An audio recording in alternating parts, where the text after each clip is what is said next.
While so many filmmakers and content creators get excited about new lenses that get perfected every year, I have fallen in love with old, imperfect vintage lenses and finally found the ones I've been searching for a long time. Let me introduce you to my Canon FD lenses for filmmaking. In this video, I want to introduce you to my set of vintage lenses. It's been such an adventure to find them, and today I want to show you what makes this Canon FDs so special to me. But before we begin, I want to ask you to support this channel by pressing like, leaving any comment and subscribing. I would love to have you here, and it inspires me to create more content. You can also find me on Instagram. It all started last year when I realized the potential of using vintage lenses with modern camera. In my case, Fujifilm XH2s. For that time, I've used so many vintage lenses trying to find that specific look and character, and got to the point when I was overwhelmed and exhausted. So I decided to move on and invest in budget cinema lenses, these are best bets. But before I did, there was one last lens on my list that I wanted to test. It was Canon FD 55mm f1.2 chrome nose, and that lens made me change my mind. I knew I found what I was looking for: colors, character, sharpness, everything just felt right, and it was clear to me I had to build a set of the awesome Canon FD lenses. I'm not saying that FDs are better than Vespits or any other cinema or vintage lenses, but at this point of my filmmaking journey, they just make more sense to me when it comes to the price and image quality. It's just my personal preference, and I will explain the differences with pros and cons later on. So to find the right lenses, I had to go through weeks of research, reading articles, watching reviews, comparing lenses, because not all FD lenses are great. There are some cheap ones and some are very expensive. I decided to go with SSC lineup because they are made out of metal and glass, in my opinion more durable, plus I really like the locking mount. But there is also NFD or new FD lineup that has some great lenses worth checking out. I just don't like the plastic feel.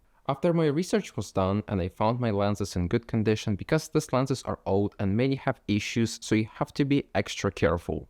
I built a set of 4 lenses: 28mm f2, 55mm f1.2, 85mm f1.8, and 135mm f2.5, which cost me $1,250 with taxes and shipping.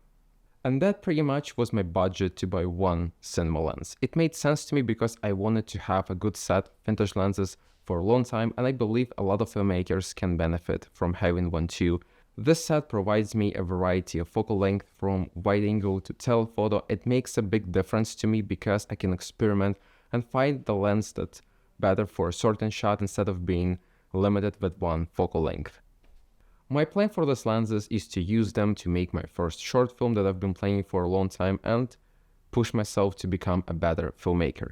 You might say you can just use your photo lenses with diffusion filter, but in my experience, I have made the most progress by using old, imperfect vintage lenses, because it's all about finding the ways that helps you improve and work best for you. And for me, it's old lenses, which of course come with limitations compared to cinema lenses. Vintage lenses are old and you need to be extra careful with them. Not all have smooth focus and they are not f-stop consistent. If these limitations are deal breakers for you, you should definitely invest into cinema lenses. Right now, I'm not doing any serious work that will involve precise focus pulling, and I don't really worry about f-stop consistency. I know the limitations of my lenses and I know how to use them the most effective way. There is so much I love about these lenses. The image quality is simply stunning, very nice bokeh and flares, good amount of depth, sharpness looks natural, and of course the way these lenses render colors looks so beautiful to my eyes. Let me just show you.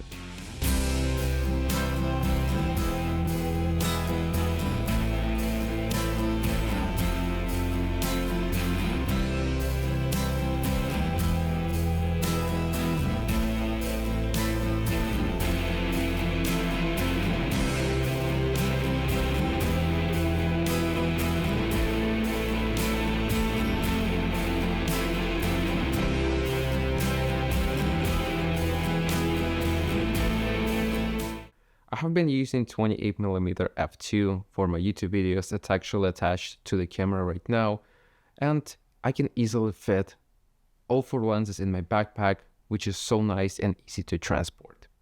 I'm actually thinking about selling my Fuji 16-55 f2.8 zoom lens. It's a great lens, but I haven't been using it much since I built my Canon FD set.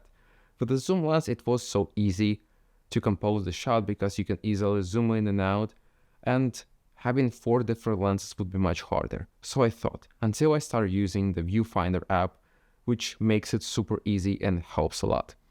There are so many different ones. I bought mine for $4.99 and it does the job. My Fujifilm camera has a crop sensor which affects the focal length of the lens, but can be easily improved by using a focal reducer or a speed booster. There is one I've been using for quite some time. It's called Lens Turbo 2 and I can highly recommend it in case you're interested. So why did I choose these specific lenses? Beginning of the year, I tested some cheap Canon FDs and there was something about the image they produced with my Fujifilm XH2s, but I wasn't quite sure because there were other lenses I liked. But as you know, after testing that 55mm chrome nose, I knew I had to find more lenses like it. So I'll put the links of my reviews of the cheap Canon FDs as well as that 55mm in the description so you can check them out. The first lens I picked up was 55mm f1.2, which is the same as chrome nose but a bit lighter and supposed to have better coating, but it doesn't matter much to me. The second one was 135 telephoto, which I found in perfect condition. It's SC, which is the previous generation. It's longer and heavier compared to the rest. The third one was 85mm f1.8 to fill the gap between 55 and 135. I bought it for a great price because it's not in perfect condition, but nothing that would affect the image quality. And the last one was 28mm f2. I was really debating about this lens and it wasn't my first choice. At first I purchased 35mm f2, but not the famous concave. I've used the concave earlier this year. It produces great image quality with a good amount of depth. But because of the element called thorium, if I'm not mistaken, the image has so much yellow color that you have to fix in post. So this time I got standard 35mm f2, but it had a surprise. It was serviced and the glass elements were put the wrong way, making the image look like this. It's a cool effect, but not worth $300 for me. My experience with fixing vintage lenses is not that great, so I had to send it back. And after doing some research, I realized that 28mm f2 is my best option, but it's much more expensive compared to the rest. And that's the case with vintage wide-angle lenses. And after filming some videos where I saw a clear benefit of having a good wide angle, I realized I have to get it. And honestly, so worth it. I love the image quality, the close focus. It has some vignetting, but you can easily get rid of by closing down the aperture or leave it if it makes sense. The question is, do these 4 lenses match? Yes, but they might have a slight difference in contrast, which is super easy for me to fix. Are these the best Canon FD lenses?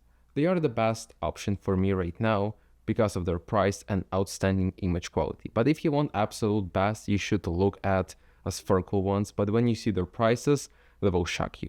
I also heard a lot of good things about NFD L series lenses and of course the legendary Canon K35 cinema lenses that were used in so many movies but are harder to find now, so people start rehousing some Canon FD lenses, and that definitely means something, and that was probably the reason why I became interested in Canon FD lenses in the first place. I absolutely love the image quality I'm able to achieve by using these old lenses with my modern Fujifilm XH2s, and I would even call it a perfect match. But I also want to test out some budget cinema lenses in nearest future. Very much curious about TZO RLS as well as newly introduced Blazer Kato. Let me know if you use them. But for now, I'm absolutely happy with my Canon FD lenses and I can't wait to create more content with them for you to enjoy. It's been a pleasure speaking with you today, and if you enjoyed this episode, make sure to press like, leave a comment, and of course, subscribe to the channel. I would love to have you here. And you can also find me on Instagram. I will see you next time. Bye.